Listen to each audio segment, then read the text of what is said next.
Welcome back, everyone. This is the second segment of our Peaceful Parenting Masterclass.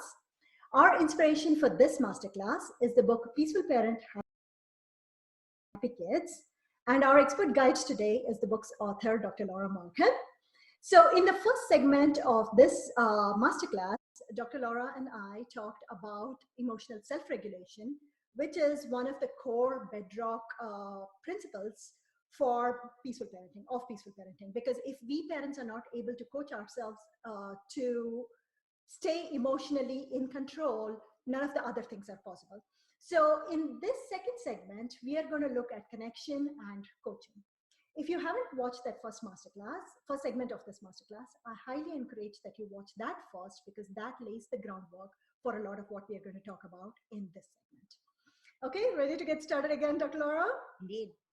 All right, so let's start with connection. So, connection is at the heart of this philosophy of parenting, right? So, talk to us a little about why connection is so integral to relationship based parenting. Well, it's a relationship. So you have to stay connected. And life has a way of disconnecting us, right? Life, it just, if you have a partner or you're married, and you do other things all day long, you have to reconnect when you're back together again, right? If you're on a business trip and you come back after a week, you have to reconnect. And children need to reconnect more. They lose us more quickly, right? They can't just usually pick up where they left off. So Gordon Neufeld calls this recollecting your child. When you're reunited with your child, you recollect them because you're their North Star. And they're orbiting around you. But then when they go off to school, you're not there to orbit around. They have to orbit around somebody else, their teacher usually. Unfortunately, sometimes it's peers, because peers are not very good at leading each other and caring for each other and nurturing each other. That's not their job, right? But when you're back with them, they're not going to be open to your influence until you reestablish that connection, recollect them, right? Reconnect with them. So before you direct them, before you correct them, you need to connect with them, collect them, right? So I would just say babies are born seeking connection. We know that. There's a lot of research at this point that fundamental relationship with the parents, with the significant adults in the child's life, shapes everything for the child for the rest of their lives, right? We know that now. And we know that when children don't get that, they can't develop emotional intelligence. They can't develop normally, emotionally speaking. They need that relationship where they have at least one adult who is a stable adult in their life, who looks at them with delight and who adores them and loves them just as they are, even when they're saying, pick up your socks, brush your teeth, who adores them, right? So they need to be able to count on that connection. So connection is a basic need for children. Without it, they can't feel safe in the world. They can't then develop normally, and they can't take our direction, right? We have no influence with them, right? And also, they learn from us how to have relationships. Everything they learn with us, well, they're learning both sides of the relationship, and they will go and play that out in other relationships during their life. So they will play out what they see us do, like with their mom or dad, by what their parents do with each other, but they will also play out how they felt when they related to each of their parents, right? So it's not just the connection, it's the kind of connection that matters, because it doesn't have to be perfect. No human is perfect. That's okay. But we want them to have relationships. Think of what you want for your son or daughter when they grow up. You want them to find someone they love, who they can get closer to. And when they have a disagreement, which they're going to have, because that's human, that the disagreement, that they can work it out in a way that brings them closer, right? That doesn't end up driving them apart. That's what we all want for our children. And wouldn't it be great if we could teach them how to do that by how we relate to them now? Right. So while you were talking, you mentioned that throughout the course of the day, there'll be disconnections that are happening, and we need to work towards building this connection back. You have a lovely term. You call it the emotional bank account or the relationship account. So talk to us a little about this emotional bank account and refilling it every time it starts going. Yeah. Yeah. I'm not even sure I can take credit for the idea. I think I might have gotten it from Stephen Covey, but I'm not even sure about that. I've thought of it for a long time in relation to every relationship, which is we know we need to have a certain level of, you could say, emotional generosity or goodwill in every relationship we have. And that if it's running on empty, that bank account, if you're in the red, if you're overdrawn, the other person is not going to, when you want to have a nice interaction with them or get them to do something for you or with you, they're not going to look at you so kindly if it's overdrawn, right? It's in the red. So we want to be constantly making deposits. And John Gottman, who's one of my favorite researchers, he's at the University of Washington in Seattle, and he studies couples, but he has also studied couples having children and how they relate to each other and the children. So he talks about how when you're in a relationship, what is a relationship? It's a series of small interactions where one person makes what he calls a bid to the other person, a bid for attention, you could say, or simply a first, you're asking them for something, right? And it might be, Mom, will you sign my permission slip for school? But it might also be, oh no, it's raining, right? Which doesn't seem like a bid, but it is. There's every time there's an interaction, that's a bid. And we know that when children are little, when they're babies, their emotional health depends on how responsive we are as parents, right? Are we able to respond to their needs and wants and what they express? We won't get it 100%. All parents miss a tune sometimes. We always, but then when the baby fusses again and we realize, oh, I missed a tune. I didn't get that right. I thought he wanted to have his diapers changed, but that didn't solve it. Maybe he just needs to be held, right, with a baby. And when they're 10 and they say, oh, no, it's raining, we could not notice that's a bid, and we could say, oh, you're always complaining. That's, what does that do to the relationship? Or we could say, oh, that's so disappointing for you, huh? You didn't want it to rain? And then he goes on to explain that at recess at school, he was intending to do X, Y, Z, right? Now he's made a bid. His parent has been responsive, noticed the bid, didn't take it personally, empathized with it, and now he's been able to explain himself. He feels seen, heard. He didn't get what he wanted. The rain didn't stop, but he got something better. He got someone who understands, right? And it solidified the relationship. It's one more positive thing in that bank account, right? So that later when you do, when you are like, oh my goodness, this kid is driving me crazy. No, for the last time, no, go get ready for bed, right? He's going to have a little more patience back for you. He's not going to take offense so easily. He'll be like, all right, Mom, all right, because you've just refilled the bank account that morning. So noticing the bids and trying to notice what the other person needs, right? So that we're staying, we can't stay perfectly attuned, but so that we're, as much as possible, we're refilling the bank account all day long. It means when we mess up, which we will do, right? When we're just human, then we at least have something to draw on. So the ones that we were talking about right now, the ones that you were talking about are interactive ways to refill, right? So in the course of the day, as they give us opportunities, we take them and try to fill the bank account, right? Right. Another way of doing that is to do it proactively. And one of the things you suggest here is special time, which is one of my favorites. So do you mind talking to us a little about special time? Great. So I have 5 things that I call preventive maintenance. Like what happens to your car if you don't do preventive maintenance? It ends up in the breakdown lane. So we don't want the kid in the breakdown lane, right? So with our kid, we can also do preventive maintenance. And one of those 5 things is special time. And special time is just one-on-one time with a child where we turn off our phone and we are fully present. And I love that you said you love it, because most parents, when they start special time, hate it. I'm sorry to say, but they do. They write me notes and they say, I can't stand special time. I can't, I'm just like crawling out of my skin. And that's because being present with ourselves is hard.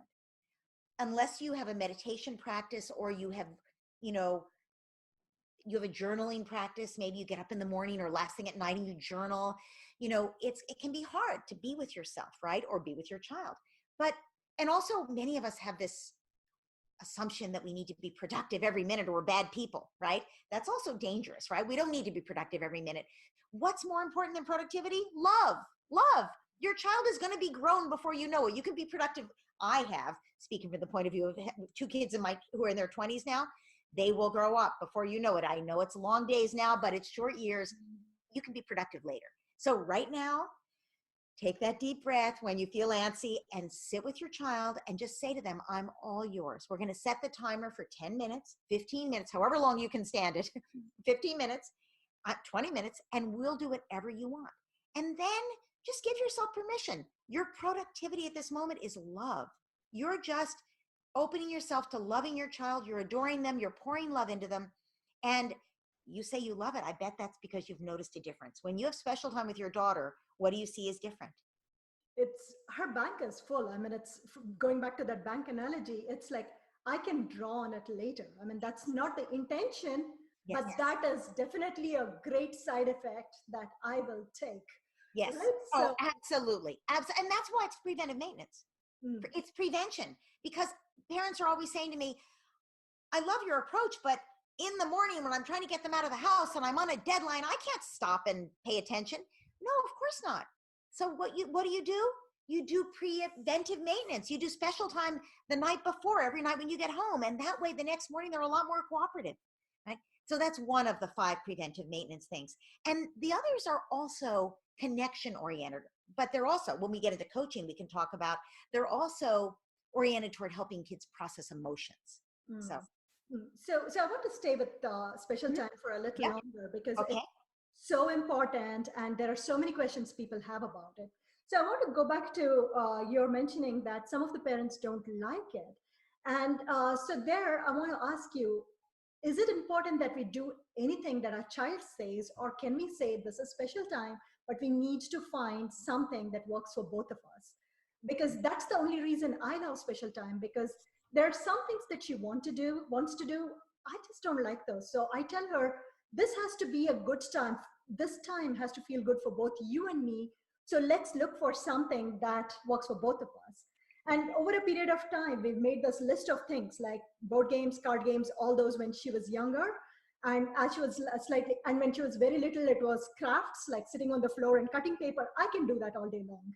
With a child who's interested, I can very happily do that. So, but what feels right for me may not feel right for somebody else, right? So talk to us a little about finding what to do during special time. Yeah. So I encourage everybody listening to hold in their mind the idea that they and their child can find a way to connect over whatever the child wants to connect about. But if you're having a hard time with that and it is driving you crazy and getting in the way, it's okay to say, this is not my favorite. Is there something else that you would still love to do today that is different, right? And coming up with the list over time is great, and making sure you're adding to it. So I'll give you an example. One dad I knew hated playing Barbies, and that's what his daughter always wanted to do, was play Barbies. And, he found a way to play Barbies that he liked it. He actually would play Barbies with her, and when she would say, now we're going to dress them, he would say, does it really matter what they wear? Like, is that really so important, what they look like? Oh, yes, because, do you think it matters what we wear? Like he was using it to have values-based discussions with her, right? As an example. And he found a way to do the Barbies. So it was actually fun, and they had great discussions. This was a dad who was very intellectual and progressive. He was a feminist. In fact, he wanted his daughter to not think it mattered so much what she wore, but who she was inside, right? So he managed to make that work for him. But really, the more we can play what they want to play, the better it is, just because children's play is their work. They use play to work out whatever's going on with them. So an example would be my daughter. Oh my goodness, pretend play. Loved pretend play. That's all she ever wanted to do. The friends of hers who came over after daycare or whatever, who couldn't do pretend play with her, they were invited back because she didn't know what to play with them, right? They want to play a board game, forget that. She can do that anytime with her brother. She wants pretend play. So she would want to do that with me for special time. So once again, we had to be the little girls going off into the forest with our bandana of nuts, and we and no parents to take care of us, and whatever, we would act out these things. And I was like, oh my God, I'm so sick of this particular pretend play, right? And I found a way to just sort of surrender to that, to just say, I'm doing this for 15 minutes. It's okay. For some reason, this is her work right now. It's important. And I began to notice the decisions she was making in the pretend play, and was all about demonstrating that she could take care of herself. Oh, if I don't have enough nuts, I can find some more. Oh, we can find the water by listening for the waterfall. We won't be thirsty tonight. We can find a warm place to sleep. And it was sort of like, I realized, oh, this is all her realizing I'm safe in the world, right?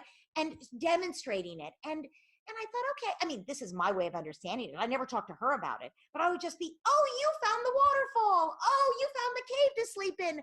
You're keeping us safe. So I was admiring her strength and her imagination and all of that stuff, and her capability, her mastery, right? And those were all important things for her, that if I had just been like, oh my God, I'm so sick of this pretend game, I wouldn't even have noticed, right? So I think if you know, it's like any other emotion. I'm so done with this particular thing with my kid. And then you think, okay, I'm frustrated with this, but if I were to surrender to this and just pour my love into my child and admire them, what would happen here, right? If I could just go along with them for this. Now, I'm not saying you let them get out knives and play with knives, right? Although I've known dads who built fires with their boys, and it's only boys. I'm thinking of two particular ones who didn't know each other, but in both cases, the dad's special time, the boy wanted to build fires. These were young boys. They were like, I don't know, 8 years old. And the dad was like, okay, we'll learn to build a fire safely. That's not what I usually think of as special time. It's, I don't know what it is, skill building, but it's the same kind of a thing. If that's what the kid really wants, and you can do it in a way that, I mean, the problem with things like that is you're spending your time then trying to keep them safe from the fire, right? Or you're baking cookies. My kid would have baked cookies. My daughter would have baked cookies at every single special time. And I was like, no, we're not doing that. No more sugar. And it made me too much like, oh no, she put in twice the salt and now we've wasted all the flour, right? So I didn't want to be in a position of being criticizing her, right? Or me making the decisions. I wanted her to take the lead. And I think that's an important point about special time. We want them to take the lead. So it's okay to say no if you want to say, no, we're not going to do screens, or no, we're not going to do cookies or baking, because then, we have to pay too much attention to getting it right. Let's do something else, and we'll do some baking this weekend or whatever, right? Right. So on that note, suppose we say, okay, we're going to do special time for 10 minutes. We commit to that and we start. But every time the 10 minutes ends, our kid is bawling and crying and saying, I don't want to stop this, keep playing with me, mommy. And then what was fun for 10 minutes suddenly goes into this thing that's charging you up and that's riling you up. Talk to us a little about how to end special time. Okay. So that's why we use the timer, first of all. So it's not just you arbitrarily saying, because it's a rejection if you say it. If the timer says it, it may be the end of special time, but it's sort of like the school bell ringing. It's not a personal thing, right? Right. Okay, so it's not a rejection because you haven't said it. It's the timer. I would also warn the child in the very beginning, we're setting the timer. In 10 minutes, we'll be done. I wish we could have special time for longer, but today that's all we have is 10 minutes. And then it'll be time for whatever it's time for. Try to make it something they can look forward to. And discuss, even before you start special time, while they're still motivated, discuss that it might be hard, and that when it's done, usually at the end of special time, both people feel sad. Both people feel sad at the end of special time because it's so lovely to have special time. And if we're sad at the end of special time, what could we do? Not just the kid, but we do to help ourselves feel better, so then we could get ready for bath time or whatever is next, right? And the kid is like, you're going to be sad too? And you say, I love being with you. And we still have to then go take a bath. So what could we do? And maybe the kid comes up with, okay, we'll pick our book out for after the bath, right? So we have that to look forward to. Anything that they can look forward to. And then you say, if you have a hard time at the end of special time, I'll know it's because we love special time so much. And it's hard to let each other go at the end. But I'll help you and you can help me, and we'll go find our book together. And if you need to cry, that's okay. I'll hold you, right? So you're basically helping them understand what's going on. And I hear this often when parents start special time. So, if there's a sibling and you start special time, often you know, the first time you do it, the child is like, I finally get my mom or my dad to myself. But it's only 10 measly minutes. That's nothing. At the end of 10 minutes, I'm like bereft all over again. It's like all the other times she's had the other kid on her lap instead of me, right? So at that point, it's useful to say that. It's useful, first of all, to hold them. I know, I'm so sorry. It's so sad when special time ends. That's why I told you we're going to go. I'm going to carry you into the room to find your book if they're little, or we're going to go. You can cry as much as you need to, and then we're going to go find the book, remember? And then we're going to have our bath. And sometimes they get mad at you. You don't love me. If you love me, you'd have more special time. Oh, it makes you feel like I don't even love you that we end special time, because you want to do this so much, and it makes you worry if I even love you enough that I won't do it with you. And I will do it with you. We're going to have special time again tomorrow, right? It's good for them to know they can look forward to it. And I love you so much. And we still have to have bath and get ready for bed. I mean, what parents want to do is say, all right, that's it. No more special time, when you act like this afterwards, right? But what you want to do is you want to say, I think that it makes you remember all the times when you don't have enough of me, when we have to stop it so hard, because you would just do special time forever and ever and ever, wouldn't you? I bet, you know, if we could do it, wouldn't it be great if we did nothing but special time? I never went to work. You never went to school. Wouldn't that be the best? We could never sleep. We could do special time all night and all day, right? You know, you're not giving in. You're just acknowledging the feelings, right? Of course it feels sad to them. And be patient, because they'll get used to that, because you're feeling, again, if you've got a deficit in that bank account, it's in the red, and you do special time, but you don't get it very far up there. It's still in the red, and they're still having a hard time. But once you do it every day, you begin to build up that balance, and then you're able to draw on it, because the end of special time is drawing on it just a little bit. Right. And then now my daughter's like, oh, really? Right. And then you just move on, right? Yeah, exactly. So this is a really nice segue for us to go into our next segment, which is coaching, right? Because a lot of what you talked that we can do at the end of special time is emotion coaching. So why don't we go into that? Can you start? Can we start with why? Let's take a step back and talk about why coaching is better than controlling, and let's go into that segment. Okay. So when our child does something we don't like, or they don't do something we want them to do, either one, we want to control them. It's natural. We're like, stop that right now, or what do I have to do to make this kid cooperate with me and brush their teeth, or whatever it is. And so that would be controlling. And it's our natural, when something doesn't go our way, we naturally want to control, right? But would that work with your partner? No, right? Your partner is they're an adult. They're a human being. They're only going to do things or not do things because you have a conversation about it, and they realize it matters to you so much, and then you work it out, right? Well, children are humans too. And they're not yet capable, even if they're 14 or 15, of making their own decisions about everything. That is true. But what we do want to raise them to gradually begin to get more capable of making their own decisions, right? So we don't want to be controlling them all the time. We do want them to be able to understand why things are. And as much as possible, we want them to choose to do the right thing, because that's what develops the neural wiring. So self-discipline is just choosing to do the right thing, right? It's like, I want to do something. I want to eat this piece of cake, but actually I want my health more. So we choose to give up this thing we want for the thing we want more, right? And this is true for our children.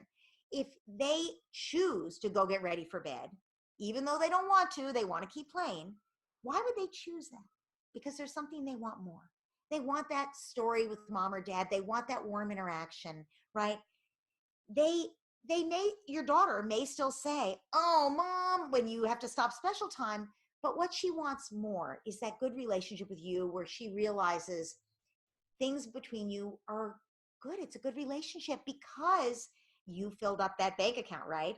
But if you were trying to control her, what would be happening? You would be taking things out of the bank account all day, every day. Because what happens to us when we feel controlled?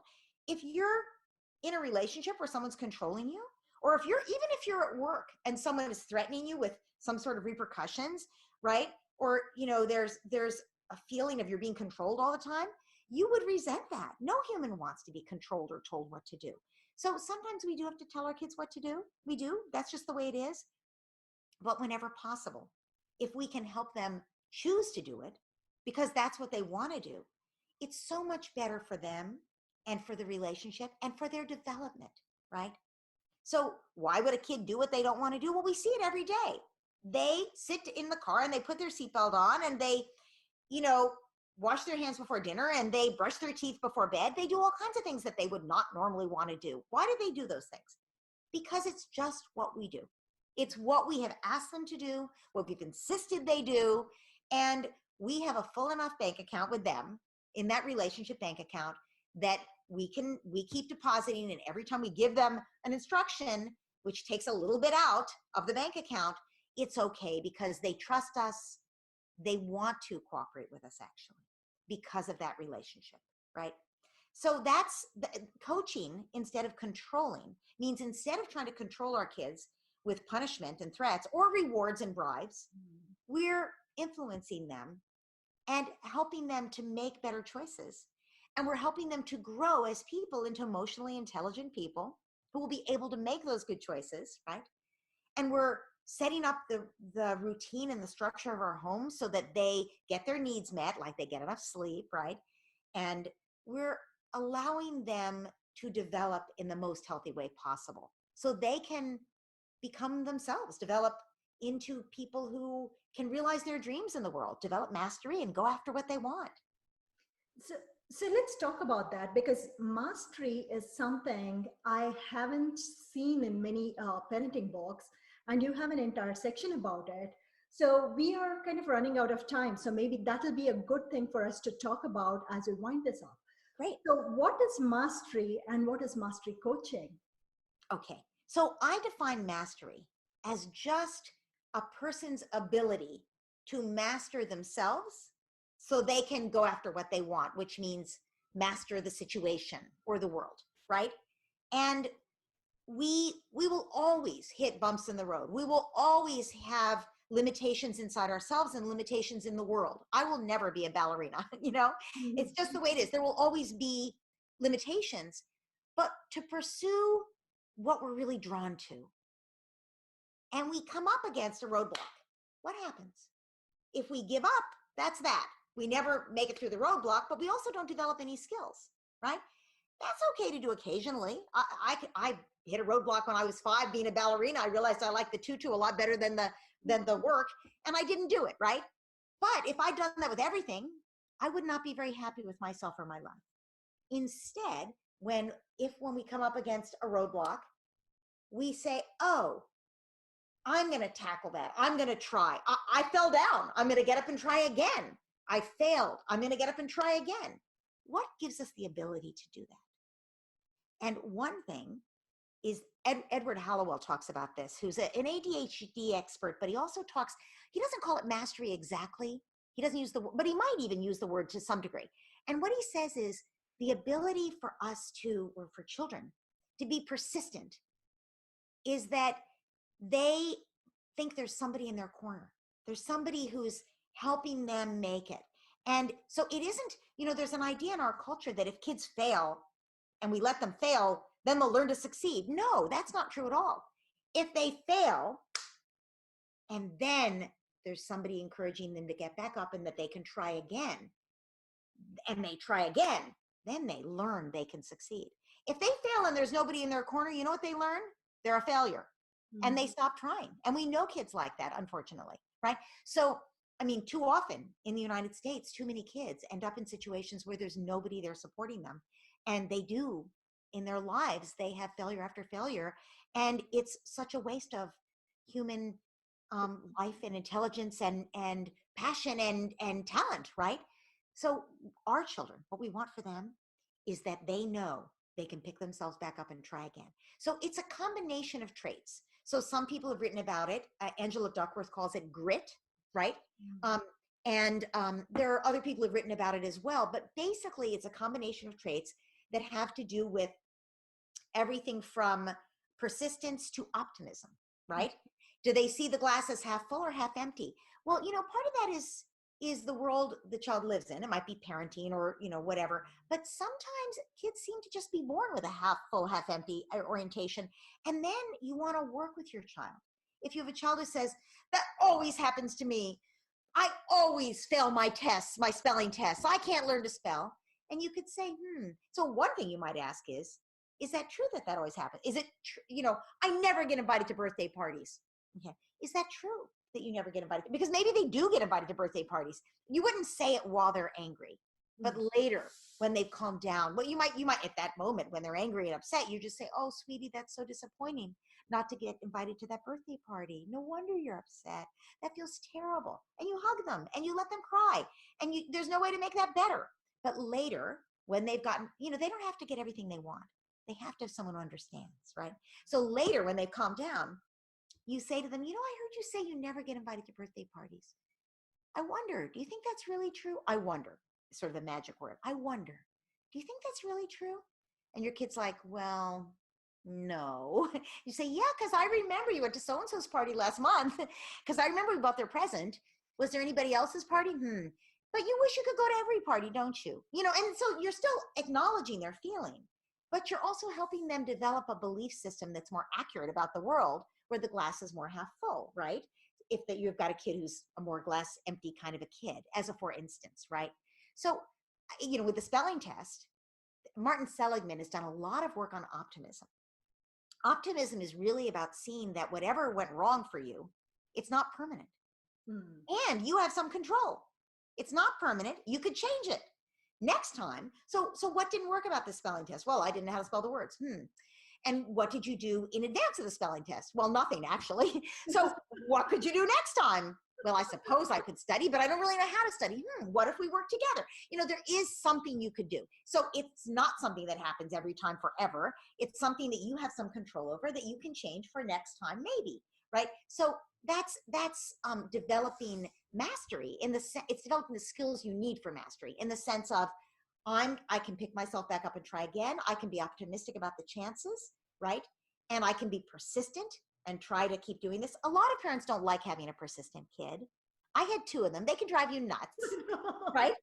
But they will go through walls. And so the important thing is that you want to go through that wall and learn how to do this thing, go for it. And they learn to do it. And how great, and even if it's a pain to us, parenting wise, we can still say, I love that you're so persistent. And right now the answer is still no. So, but in this whole thing, there is a fine line, right? There is a fine line in being that loving, guiding coach versus the helicopter parent who kind of ends up swooping in. You go in there to teach them, but you end up doing their project. We don't want to go cross that line, right? So why don't we talk about that? Yeah. Great question. Great question. And what I would say is they're not alike at all.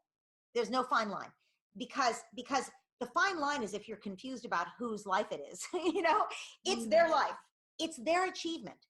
Our job is to coach and facilitate. What if you had a coach, a soccer coach on the sidelines at your child's game who said, get back here. You're not doing a good job. I'm going to do it. I'm going to get in the game and play the game. Like you wouldn't do that. That's not what coaches do. Coaches are on the sidelines, right? They're calling the plays from the sidelines. They're encouraging the kid. They're teaching the kid skills, but they're not in the game. And so I know, I remember when my son started a new school and all the parents, and he had a big project to do, and he took his new project in. It was the beginning of middle school, 5th grade, and I could not believe the caliber of some of these projects. Clearly, the children had not done them. And I was, frankly, shocked because you think the teacher doesn't know that the kid didn't do this project? Like, what? Whose learning is this anyway? It's the child's learning we're trying to do here, right? It's ridiculous for us to do the project. But here's what we have to do. It's in some ways harder, which is we have to sit down with our child when the first hint of the project comes home a month ahead of time and help them explore their ideas, help them explore a timeline, help them put a timeline on paper. You can even put it up on the wall, their timeline, right? What are the different steps? When are you going to have to work it into your family life to go to the art supply or the hardware store and get the supplies you need, right? And they're not going to be able to do it at the last minute and the last day. But if you say to them, how many hours do you think it will take you to build this pyramid Mm. And they say, oh, an hour. You say, I think it might take more than an hour. Let's look at and so you say, do you think it's enough to allow 3 hours? I mean, one thing is, if they're adamant, I'm not spending more than 3 hours on this, mom, that's okay. But you can say, okay, but let's do it. Let's start it the weekend before it's due. Because during the week, it's too busy to do a big project like this. So let's start it the weekend before it's due. So let's get the supplies the weekend before that, whatever. And so then that weekend they do it. And after 3 hours, they're like, oh my God, I am so not done with this thing. You can say, that's really frustrating. Well, your choice. You can turn it into your teacher this way, or you could work on it somewhere next weekend. What do you think? So they have some time. And what do they learn? Things always take longer than you think, right? It's always my choice how much time I put into it and how good it is. But I sort of like it when I put extra time in and it comes out well, right? What if instead it was left to the last minute and then the parent does it for the child? What's the child's takeaway then? I'm not good enough. I'm not good enough. There's no way I could have done that project. Thank goodness I have a parent who's going to do all my work for me, right? What did the child learn? Negative learning. It's not only not positive learning, it's negative learning. So I think we have to remember whose life it is, and that our job is to have them function without us. Our job is to coach them and not play the game, to facilitate their learning. And in a way, it's harder than doing it ourselves. We could all, every one of us, everyone watching this, and you and me, we could do a great project on that pyramid. Excuse me, we had that chance when we were kids. Even if you didn't get the chance, it's your kid's chance now, right? So I just think, helicoptering or snow plowing is trying to remove all obstacles from the child's path. That's snow plowing. Helicoptering is making sure they do it right. I think in both cases, it only happens when we get confused, when we think our self-worth is on the line. Our self-worth is not on the line. If you're going to evaluate yourself, do it on what kind of a coach you are, not what kind of a pyramid builder you are, I love that. So with that, on that note, we are going to end this masterclass. I hope everyone at home, you have that image of the soccer coach jumping into the fields, telling the kid, move over, I'll score this goal for you. It's for us to decide whether we want to be that coach or whether we are the coaches in the sidelines teaching your kids how to do it. All right, so this was the masterclass on peaceful parenting with our expert guide, Dr. Laura Markin, inspired by her lovely book, Peaceful Parent, Happy Kids. We have barely scratched the surface with this masterclass. I have another